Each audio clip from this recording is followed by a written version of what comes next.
Dear students, welcome back. Yes, this time for CUET PG 2023 और इस बार बहुत ही ये मज़ेदार वीडियो है क्योंकि अब हम लोग के पास में 3 साल के पेपर उपलब्ध हैं। 2020, 2021 यहाँ पे गलत लिखा है एंड 2022। तो ये 3 साल के पेपर को यदि हम एनालाइज करें तो एक बहुत अच्छी पिक्चर जो है थीम वाइज उभर करके अब आ सकती है CUET PG 2023 में कि क्या एक्सपेक्ट करेंगे आप हर थीम में। जैसे कंपैरेटिव पॉलिटिक्स की आज हम चर्चा कर रहे हैं, आपको एक लगभग आइडिया मिल जाएगा कि क्या चाहिए इस एग्जाम में as far as CP is concern. उसके सिलेबस के साथ हम लोग डिस्कस करेंगे और स्ट्रैटेजी भी चर्चा करेंगे कि उनको कहां से पढ़ें, क्या रिसोर्स हो। So let us begin theme-wise past 3-year paper analysis 2020, 2021, 2022, comparative politics theme for CUET PG 2023 जो हर एग्जाम के लिए इंपॉर्टेंट है। इससे पहले कि हम लोग क्वेश्चन का दौर शुरू करें, आपको पता है, बहुत लोगों को पता होगा, बहुत लोगों को नहीं पता है। जिनको नहीं पता है उनके लिए मैं ये बता रहा हूं कि अभी भी ओपन है पॉल साइंस हेल्प की जो ऑनलाइन टेस्ट सीरीज और काउंसलिंग गाइडेंस भी इसमें होती है वीक में 2 बार। इसके बारे में ये सब डिटेल यहाँ लिखी गई है, नॉमिनल कॉस्ट पे है। यदि आप इंटरेस्टेड हैं तो आप इसमें ज्वाइन कर सकते हैं। बेस्ट जो लास्ट 2 मंथ, अभी भी 2 महीने बचे हुए हैं, उसमें जो प्रिपरेशन हो सकता है वो इससे अच्छा और कोई मेथड मेरे अनुसार से तो नहीं है, तो आप सोच सकते हैं। इसके यदि सिलेबस देखें CP की, बहुत छोटा सा है। Political culture, political party, electoral system, जो CP के अप्रोचेज मॉडल, इनफैक्ट ये पहले होना चाहिए था लेकिन नीचे दिया है, जो इसके मतलब किस तरीके से हम स्टडी करते हैं, कौन से अप्रोच है, कौन सा मॉडल, लाइक सिस्टम अप्रोच है, स्ट्रक्चर फंक्शनलिज्म है, गेम थ्योरी है एंड लाइक दैट। इस तरह के जो उसको 2 पार्ट में बांट सकते हैं, जैसे हिस्टोरिकल, इंस्टीट्यूशनल, जो कि ओल्ड मेथड कहलाते हैं, और फिर new method like political culture, political economy and political system like that. तो एंड टाइप ऑफ रेजिम, जैसे कि डेमोक्रेटिक रेजिम है, टोटलिटेरियन है, ऑथोरिटेरियन है, लाइक दैट। तो ये सिलेबस है, बहुत छोटा सिलेबस है, और ये चूंकि बहुत छोटा सिलेबस है, इसमें क्वेश्चन भी कम रहते हैं। 5 से 8 क्वेश्चन आपको आशा आप करें कि 75 में से रहेंगे। ये तो चलिए दोबारा हो गई, इसको काटिए। अब आइए 2020 में देखते हैं। अब यहाँ मैं आपको बता दूं कि 2020 में CUET फर्स्ट टाइम शायद ये हुआ था उस तरीके से, और इसमें पेपर बहुत रिप्रेजेंटेटिव नहीं है, मतलब इस सिलेबस के अनुसार नहीं था। कुछ इन्होंने GK टाइप का उठपटांग जैसे क्वेश्चन पूछे थे, तो बहुत अच्छा नहीं लगेगा आपको, लेकिन फिर भी देखिए कैसा question. Prisoners dilemma is associated with, ये आपको पता है गेम थ्योरी से एसोसिएटेड है। प्रिजनर्स डिलेमा में होता क्या है, मैं फिर से बता रहा हूं, 2 चोर हैं मान लीजिए। मतलब ये एक गेम थ्योरी में क्या होता है, पहले चलिए चोरों की बात पहले बाद में करते हैं। गेम थ्योरी में ये होता है कि आपका जो डिसीजन है वो इस पे डिपेंड करता है कि आपके सामने वाला जिसके साथ जो वो भी उसी तरह के एक्टिविटी में है जो आप कर रहे हैं, दोनों के जुड़े हुए एक्टिविटी हैं, और आपका डिसीजन जो है उसके डिसीजन पे डिपेंड करता है, लेकिन आपको पता नहीं कि वो क्या डिसीजन लेगा। तो ये जो सिनेरियो होता है इसको गेम थ्योरी कहते हैं, जिसमें कि आप डिसीजन ये सोच के लेते हैं कि सामने वाला क्या लेगा। जैसे आप एग्जांपल लीजिए प्रिजनर्स डिलेमा का, 2 चोर हैं, अब दोनों पुलिस के गिरफ्त में आ गए, दोनों ने मिलकर शायद चोरी की है, तो पुलिस दोनों को अलग अलग कमरे में रखता है कंफाइनमेंट में और पूछता है। अब मान लीजिए दोनों यदि बोल दे कि हमने चोरी नहीं की है, तो दोनों एकदम कम से कम सजा में छूट जाएंगे। लेकिन एक ने यदि कन्फेस कर लिया और दूसरे ने नहीं किया, तो जो कन्फेस कर लेगा कि हमने चोरी की, वो तो गवाह बन जाएगा, उसको थोड़ी सजा मिलेगी, लेकिन जिसने नहीं कन्फेस किया उसको बहुत सजा मिलेगी।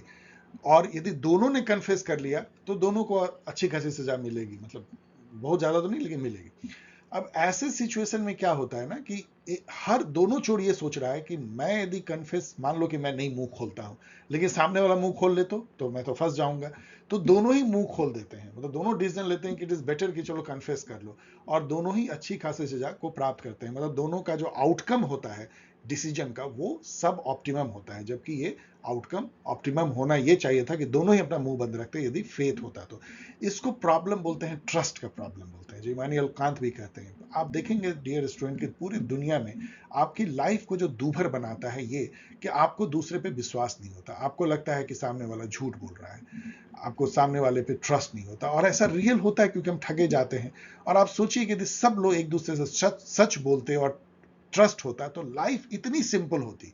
कोई आदमी आपके पास आता और बोलता है कि मेरे पास खाने को पैसे नहीं है, आपके पास जेब में 100 रुपया होता है ना, तो आप 50 रुपया उसको दे देते, क्योंकि आपको पता है कि आदमी भूखा मर जाएगा, और आप जो है भूखे नहीं रहोगे 50 रुपए के नहीं होने से। लेकिन आपको चूंकि ये लगता है कि वो आदमी झूठ बोल रहा है, इसलिए आप उसको दुत्कार के भगा देते हो। मे बी वो सच बोल रहा है, मे बी वो झूठ बोल रहा है, लाइक दैट। तो प्रिजनर्स डिलेमा गेम थ्योरी से एसोसिएटेड है। गेम थ्योरी के जो पिता माने जाते हैं ऑटो वॉन न्यूमैन, इसका जो है याद कर लीजिएगा, इनका नाम याद कर लीजिएगा।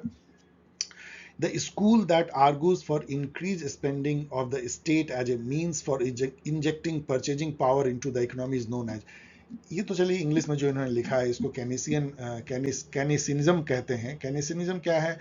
मैरिड केनेसियन जो है इकोनॉमिस्ट थे 70s के दौर में पूरी दुनिया जब हम बोलते हैं वेस्टर्न वर्ल्ड में, तो इनकी तूती बोलती थी इनके थॉट की। इनका ये कहना था कि डेवलपमेंट का सबसे अच्छा तरीका है कि गवर्नमेंट खूब खर्चा करे। गवर्नमेंट यदि खर्चा करेगी, लोगों को खूब सैलरी देगी, बहुत सारे कंस्ट्रक्शन काम इंफ्रास्ट्रक्चर करेगी, तो इकोनॉमी में डिमांड बढ़ेगा, तो वो डिमांड लेड डेवलपमेंट होगा। ये चीज़ 80s आते आते नकार दी गई और बाद में जो लिबर्टेरियन थिंकर थे फ्रेडरिक हैक, उनका थ्योरी जो है थेचर एंड रीगन अपनाने लगे, जिनमें कि जस्ट उल्टा था कि डिमांड लेड नहीं बल्कि सप्लाई लेड इकोनॉमी बेटर होती है। सप्लाई लेड इकोनॉमी में गवर्नमेंट को कम से कम खर्चा करना है, जिससे फिजिकल डेफिसिट कम रहे, इंटरेस्ट रेट कम रहे, और अधिक से अधिक जो है इंडस्ट्री को प्रमोट करना है कि लो इंटरेस्ट पे लोन लो और ढेर सारा सप्लाई करो। तो इकोनॉमी में गुड्स एंड सर्विसेज बहुत यदि सप्लाई होगी तो उसका दाम कम होगा, इंटरेस्ट रेट कम होगा, तो कम कीमत पे जो है चीजें बन पाएंगी, और यदि कम कीमत पे लोगों को मिलेंगे तो लोग ज्यादा खरीदेंगे, परचेजिंग पावर ज्यादा होगी और दुनिया आगे बढ़ेगी। ये नियो लिबरल जो है इकोनॉमिक्स थी। तो केनेसियनिज्म जो है वो वेलफेयर इकोनॉमिक्स के साथ जुड़ी जाती है, वेलफेयर स्टेट के साथ जुड़ी जाती है। ह्यूमन नेचर इन पॉलिटिक्स जो है एक बहुत ही महान ग्रंथ है, बुक है, जो कंपैरेटिव पॉलिटिक्स का समझ लीजिए कि उसने कैसे जो है ह्यूमन बिहेवियर को कैसे लाया गया। तो बिहेवियरल रिवॉल्यूशन जो हुई है उसमें इसका बहुत रोल है।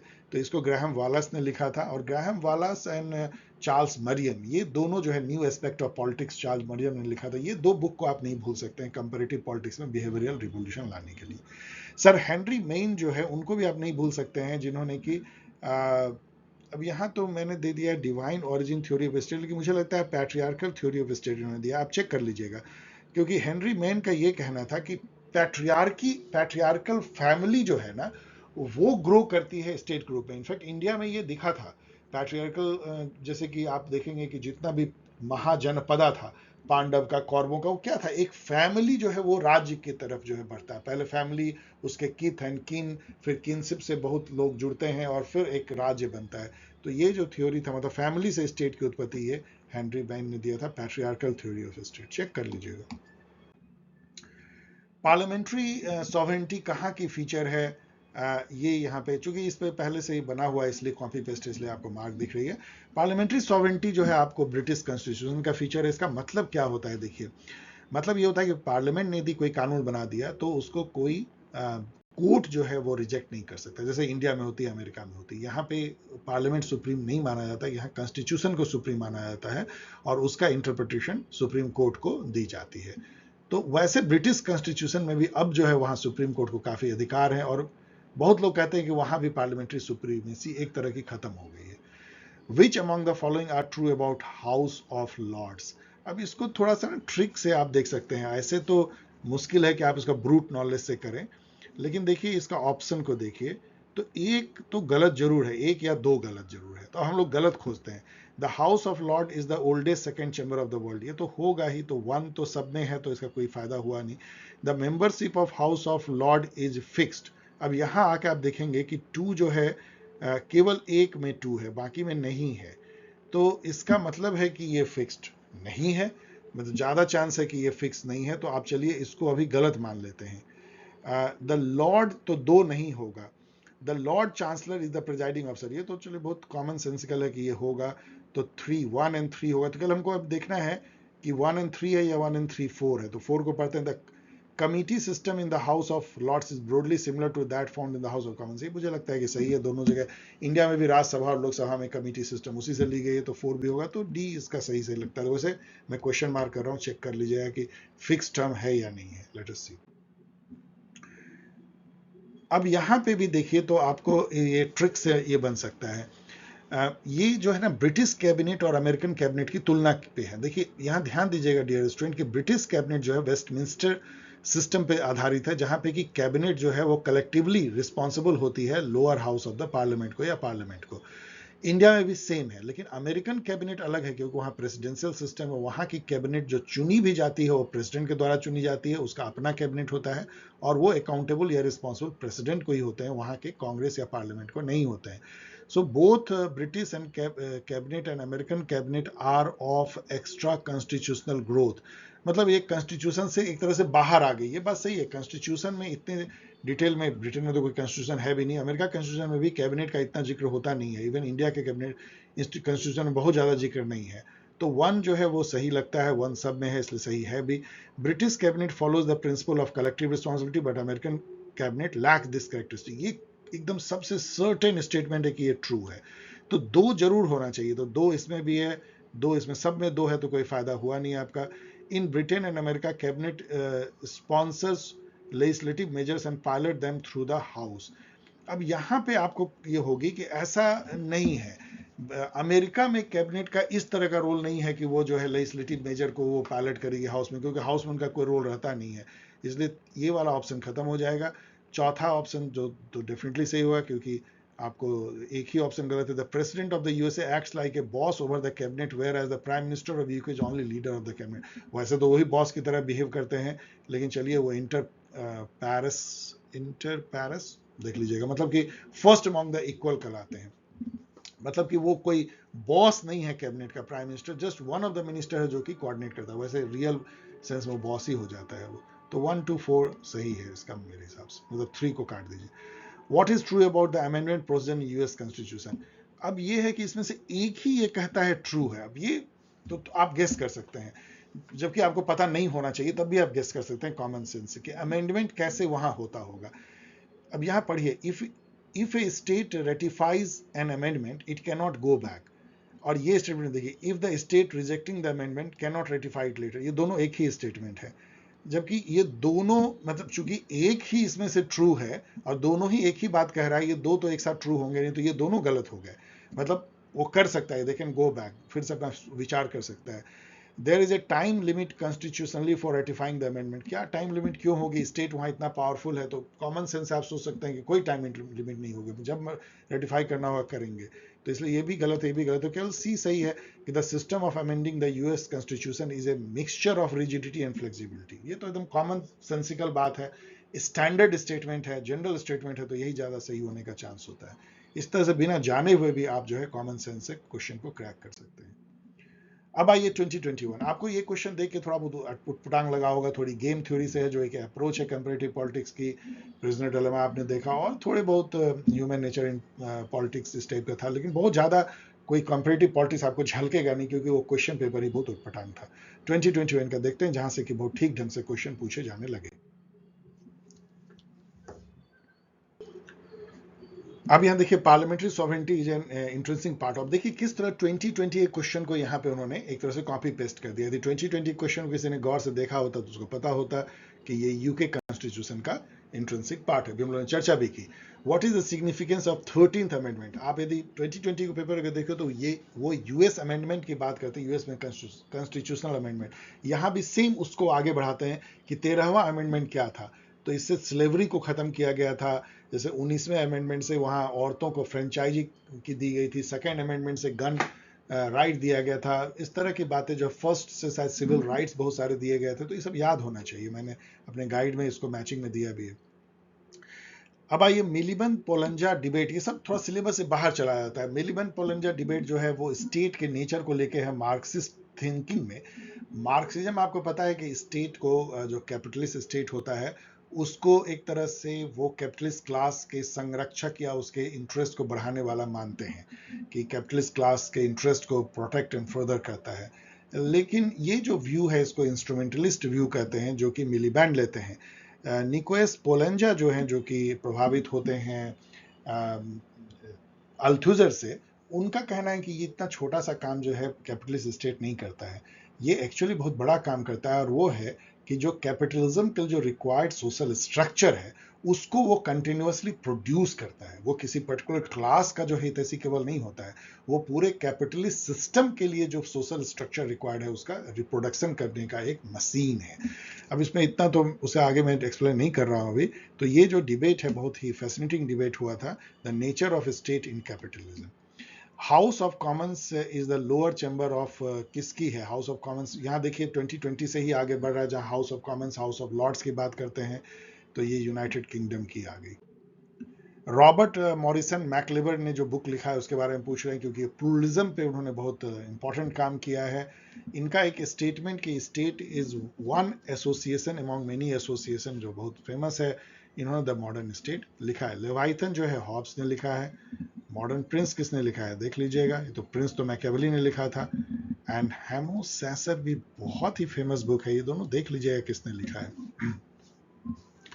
रिप्रेसिव स्टेट अपरेटस जो RSA है, ये लुई अल्थुजर की कॉन्सेप्चुलाइजेशन है। अब ये सब थोड़ा सिलेबस से बाहर है, ये MA का इन्होंने पूछ दिया। अब थोड़ा ये ठीक होते जा रहे हैं, 2022 में इन्होंने कुछ बाहर नहीं पूछा, लेकिन इसके बारे में थोड़ा बहुत जान लीजिए RSA और ISA क्या है। बेसिकली लुई अल्थुजर कहते हैं, वो ग्रामस्ची टाइप की बातें करते हैं कि स्टेट जो, जैसा मैंने आपको बोला ना कि वो कैपिटलिस्ट स्ट्रक्चर को प्रोड्यूस करने वाला मशीन है, तो वो मशीन जो बनता है ना उसके दो इक्विपमेंट हैं, एक है RSA एक है ISA। ISA ज्यादा पोटेंट इक्विपमेंट है, टूल है स्टेट का।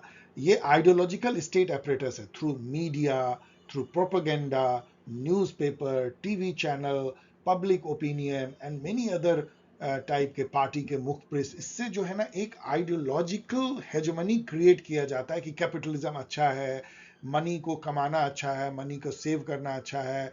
जो प्रोटेस्टेंट इथिक होती है, कैपिटलिस्ट जो होते हैं दुनिया के लिए भला कर रहे हैं और लेबर को बहुत फायदा इससे है, इस टाइप का एक आइडियोलॉजिकल जो है कैपिटलिज्म के लिए माहौल बनाते हैं, वो इंपॉर्टेंट है। और यदि कोई डेविएंट हो, कोई नहीं माने, कोई उल्टा सीधा बोले, तो उसको उसकी पुलिस आर्मी उसको जेल में ठूस दो, उसके ऊपर मुकदमा करो एंड ऑल, उससे जो है उसको उसको धमकाते हैं। अभी आपने देखा पुतिन ने क्या किया, आपने जो आइडियोलॉजिकल अपोजिशन थे उसको कितने साल का सजा दिलवा दिया। तो इस टाइप की चीजें जो है वो तब रिप्रेसिव स्टेट, तब वो दांत निकालता है स्टेट। नहीं तो प्यार से यदि समझना है तो आइडियोलॉजिकल स्टेट अपरेटस समझो। इन दोनों मेथड से कैपिटलिस्ट स्टेट जो है मार्क्सिज्म के अनुसार, स्ट्रक्चर मार्क्सिज्म के अनुसार कैपिटलिस्ट स्ट्रक्चर को कंटिन्यूअसली प्रोड्यूस और रिप्रोड्यूस करता है। Louis Althusser, out of syllabus.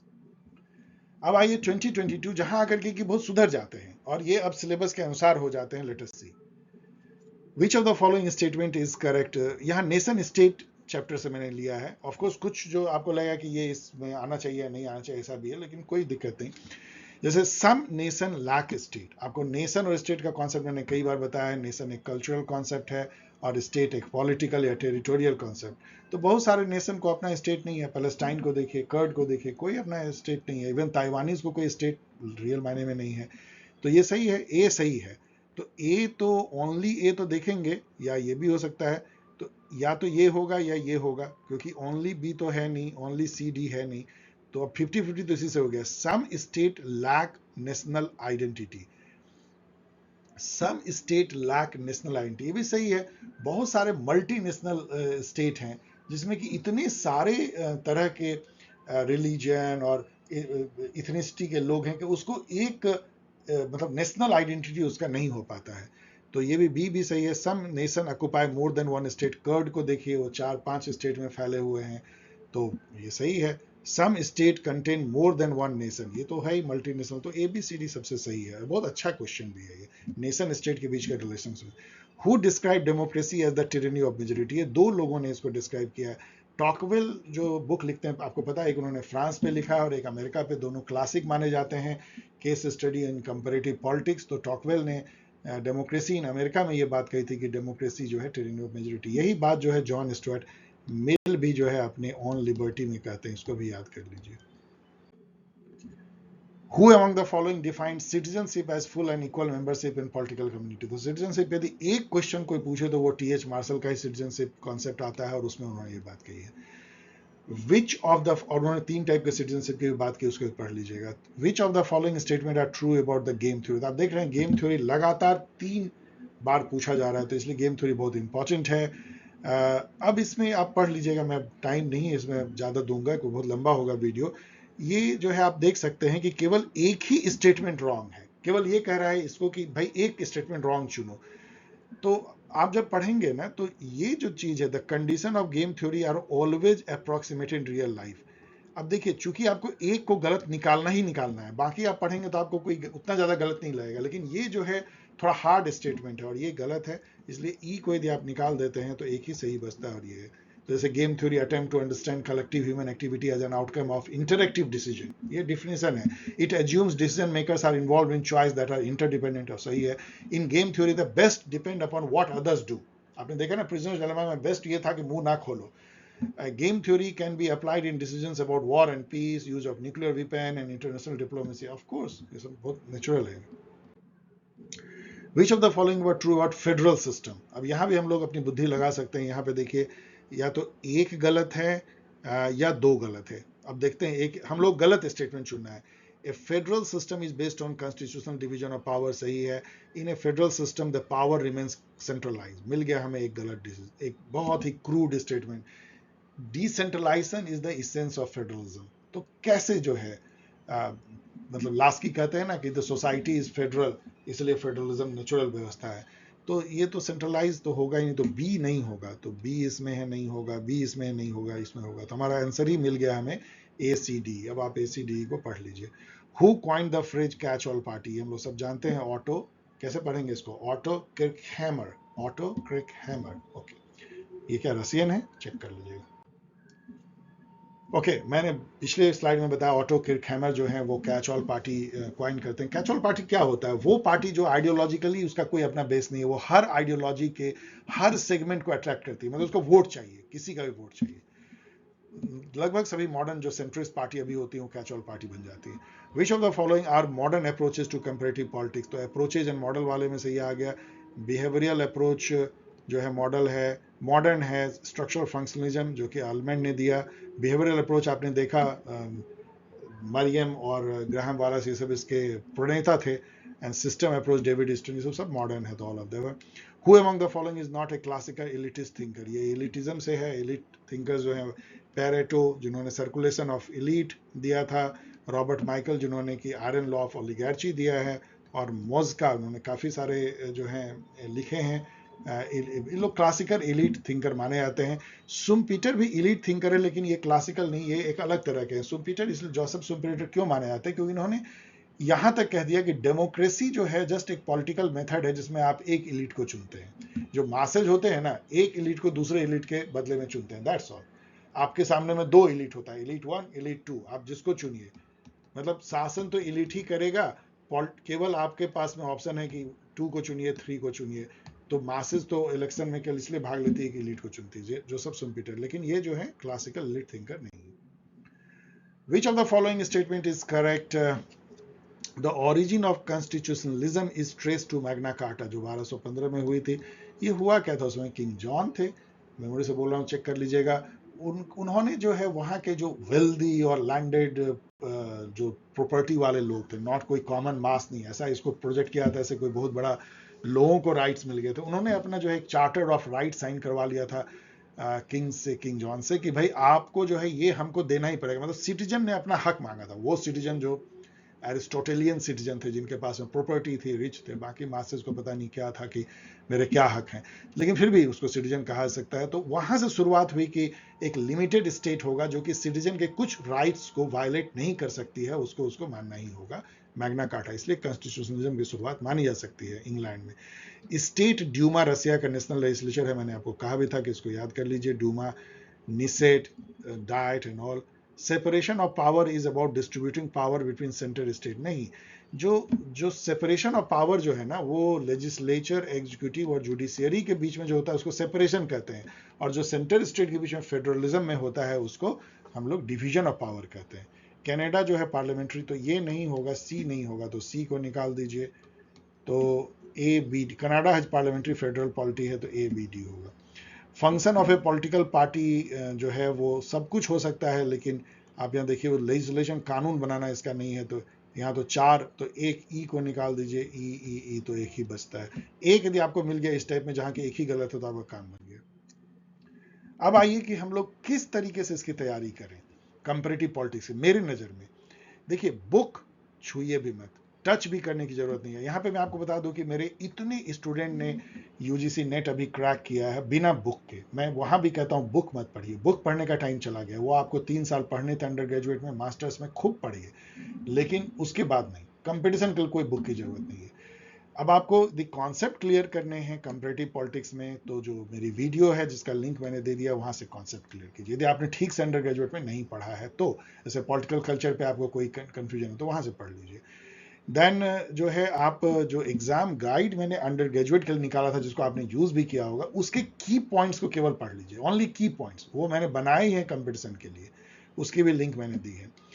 Then आपके लिए बेस्ट रिसोर्स है कि CUET PG गाइड है, जो कि बिल्कुल अपडेटेड है। मैंने ऑफकोर्स पिछले साल लिखी है, लेकिन आप उसकी चिंता मत कीजिए, इस साल कोई अपडेट होने नहीं जा रहा है। और 1500 MCQ, जो सबसे अच्छे जो 1500 MCQ हो सकते हैं, उसका कलेक्शन है। इन दोनों का लिंक मैंने यहाँ डायरेक्ट दे दिया है। ये दोनों किंडल वर्जन पे अमेजन पे मौजूद है।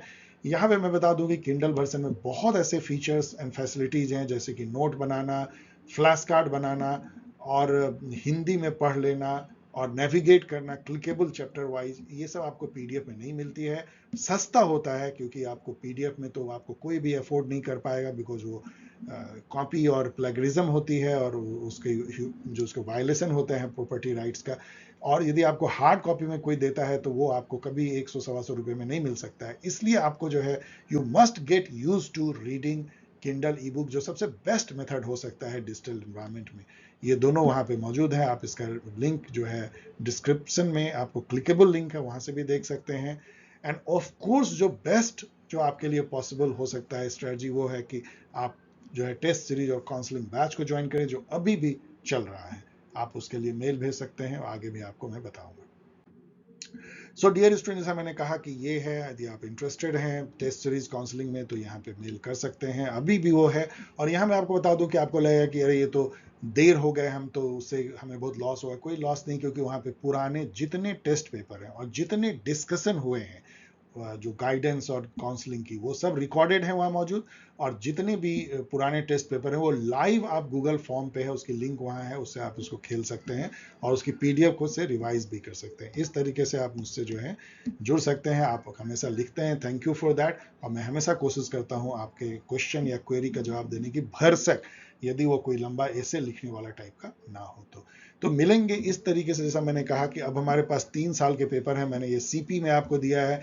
इस तरीके से और भी थीम लेकर के हम जो है आगे आएंगे, और बिफोर जून आपको सारे 8 थीम पे जो है वीडियो मिलेगी, जिससे आपको बहुत फायदा होगा।